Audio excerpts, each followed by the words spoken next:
കാലാവസ്ഥ വലിയ മാറ്റങ്ങളിലേക്കൊക്കെയും കടക്കുന്നുണ്ട് എന്നതാണ് ഇപ്പോൾ അറിയുന്നത്. സംസ്ഥാനത്ത് മഴയുടെ സാഹചര്യം എങ്ങനെയാണ് എന്നതുകൂടി നമുക്ക് നോക്കണം. അതിശക്തമായ മഴ തുടരുമെന്നതാണ് കേന്ദ്ര കാലാവസ്ഥാ വകുപ്പിന്റെ മുന്നറിയിപ്പ്. ഇന്ന് 2 ജില്ലകളിൽ ഓറഞ്ച് അലർട്ടും 8 ജില്ലകളിൽ യെല്ലോ അലർട്ടും പ്രഖ്യാപിച്ചിട്ടുണ്ട്.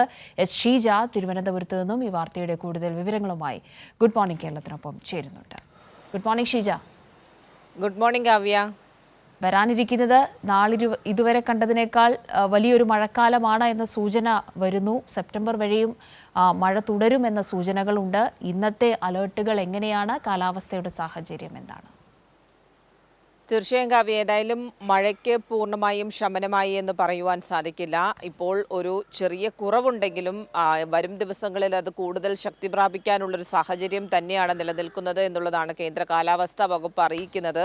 അതിൽ പ്രധാനമെന്ന് പറയുന്നത് ഇന്നത്തെ ഒരു സാഹചര്യം പരിശോധിക്കുമ്പോൾ 2 ജില്ലകളിൽ അതിശക്തമായ മഴയ്ക്കുള്ള മുന്നറിയിപ്പായ ഓറഞ്ച് അലേർട്ടും 8 ജില്ലകളിൽ യെല്ലോ അലേർട്ടും ശക്തമായ മഴയ്ക്കുള്ള മുന്നറിയിപ്പായ യെല്ലോ അലേർട്ടുമാണ് നൽകിയിട്ടുള്ളത്. അതിൽ പത്തനംതിട്ട, ഇടുക്കി ജില്ലകളിലാണ് ഓറഞ്ച് അലേർട്ട് പ്രഖ്യാപിച്ചിട്ടുള്ളത്.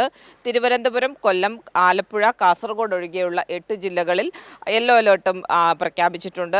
ഈ ഒരു സാഹചര്യത്തിൽ നമുക്കറിയാം, ഈ മഴ ശക്തി പ്രാപിക്കുന്ന ഒരു സാഹചര്യം സംസ്ഥാന വ്യാപകമായി തന്നെ എല്ലാ ജില്ലകൾക്കും കൃത്യമായിട്ടുള്ള മുന്നൊരുക്കങ്ങൾ നടത്തണമെന്നുള്ള നിർദ്ദേശം ഇതൊക്കെ നേരത്തെ തന്നെ സർക്കാർ നൽകിയിട്ടുണ്ട്. പക്ഷേ എന്നാലും ഈ അലർട്ടുകൾ പ്രഖ്യാപിക്കുമ്പോൾ ഓരോ ദിവസത്തെയും അലർട്ടിൻ്റെ സാഹചര്യത്തിൽ ഏതൊക്കെ ജില്ലകളിലാണ് അലർട്ട് പ്രഖ്യാപിച്ചിട്ടുള്ളത് അവിടെ അതീവ ജാഗ്രത പുലർത്തുന്ന ഒരു സാഹചര്യമാണ് നിലവിൽ സംസ്ഥാനം സ്വീകരിച്ചു പോകുന്നത്. ആ രീതിയിൽ തന്നെ സംസ്ഥാന ദുരന്ത നിവാരണ അതോറിറ്റി കൃത്യമായ രീതിയിൽ വേണ്ട നിർദ്ദേശങ്ങൾ അതാത് ജില്ലാ ഭരണകൂടങ്ങൾക്ക് നൽകിയിട്ടുണ്ട്. എവിടങ്ങളിൽ നിന്നാണോ ദുരന്ത മേഖലയായിട്ടുള്ള പ്രദേശങ്ങളിൽ നിന്ന് ജനങ്ങളെ മാറ്റിപ്പാർപ്പിക്കേണ്ടത് അവിടങ്ങളിൽ നിന്ന് ജനങ്ങളെ മാറ്റിപ്പാർപ്പിക്കാനുള്ള നിർദ്ദേശം നേരത്തെ തന്നെ നൽകിയിട്ടുണ്ട്. അതുകൊണ്ട് ആ രീതിയിലുള്ള മുന്നറിയിപ്പ് പ്രകാരമുള്ള എല്ലാ വിധത്തിലുള്ള നടപടികളും സംസ്ഥാനം സ്വീകരിച്ച് തന്നെയാണ് മുന്നോട്ട് പോകുന്നത്. മറ്റൊന്ന്, കാറ്റിൻ്റെ വേഗത കൂടി നിൽക്കുന്ന ഒരു സാഹചര്യമാണ്. മണിക്കൂറിൽ 40 കിലോമീറ്റർ വേഗതയിൽ വരെ കാറ്റ് വീശാനുള്ളൊരു സാധ്യതയാണ് നിലവിൽ കേന്ദ്ര കാലാവസ്ഥാ വകുപ്പിന്റെ മുന്നറിയിപ്പിൽ പറയുന്നത്.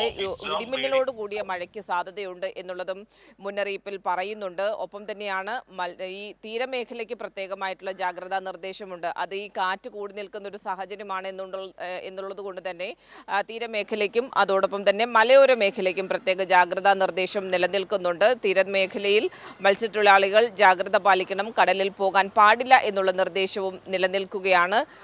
ഒപ്പം എടുത്തു പറയേണ്ട മറ്റൊരു കാര്യം, വരും ദിവസങ്ങളിലും ഈ മഴ ഈ രീതിയിൽ ശക്തമായത് മുതൽ അതിശക്തമായ മഴ സംസ്ഥാന വ്യാപകമായി ലഭിക്കാനുള്ള ഒരു സാധ്യത തന്നെയാണ് നിലനിൽക്കുന്നത്. പ്രത്യേകിച്ചും ഈ ഒരു വയനാടിൻ്റെയൊക്കെ ഒരു പശ്ചാത്തലത്തിൽ ഉരുൾപൊട്ടൽ സാധ്യതയുള്ള എല്ലാ മേഖലകളിലും പ്രത്യേകമായിട്ടുള്ള ജാഗ്രതയാണ് സംസ്ഥാന സർക്കാർ പുറപ്പെടുവിച്ചിട്ടുള്ളത്. കേന്ദ്രത്തിൽ നിന്നുള്ള മുന്നറിയിപ്പ് ലഭിക്കുന്ന മുറയ്ക്ക് ആ രീതിയിലുള്ള കൂടുതൽ മുന്നൊരുക്കങ്ങൾ അല്ലെങ്കിൽ കൂടുതൽ ജാഗ്രതാ പ്രവർത്തനങ്ങൾ നടത്തുന്നുണ്ട്. അതിനു പുറമേ തന്നെ അലർട്ടുകളുടെ പശ്ചാത്തലത്തിൽ തന്നെ ശക്തമായ മഴ ലഭിക്കുന്ന പ്രദേശങ്ങൾ മുതൽ തന്നെ എല്ലാ വിധത്തിലുള്ള മുന്നൊരുക്കങ്ങളും സംസ്ഥാന സർക്കാരും ദുരന്ത നിവാരണ അതോറിറ്റിയുടെ മുന്നറിയിപ്പിന്റെ അടിസ്ഥാനത്തിൽ ആ രീതിയിലുള്ള നടപടികളും സ്വീകരിച്ച് മുന്നോട്ട് പോവുക തന്നെയാണ് കാവ്യ.